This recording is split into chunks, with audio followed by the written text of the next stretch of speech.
2001ஆம் ஆண்டு டிசம்பர் 13ஆம் தேதி நாடாளுமன்ற வளாகத்திற்குள் போலியான அடையாள அட்டைகளை காட்டி 5 பேர் கொண்ட பயங்கரவாத கும்பல் பலத்த ஆயுதங்களுடன் நுழைந்து திடீர் தாக்குதலில் ஈடுபட்டனர். இந்த பயங்கரவாத தாக்குதல் நடைபெற்ற தினத்தன்று நாடாளுமன்ற கூட்டம் நிறைவு பெற்று சுமார் 40 நிமிடங்கள் கடந்திருந்தது.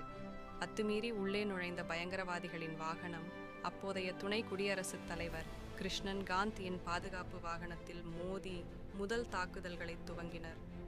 தாக்குதல் நடத்திய பயங்கரவாதிகளிடம் 5 AK-47 ரக துப்பாக்கிகளும் வெடிகுண்டுகளும் இருந்தது தெரிய வந்துள்ளது.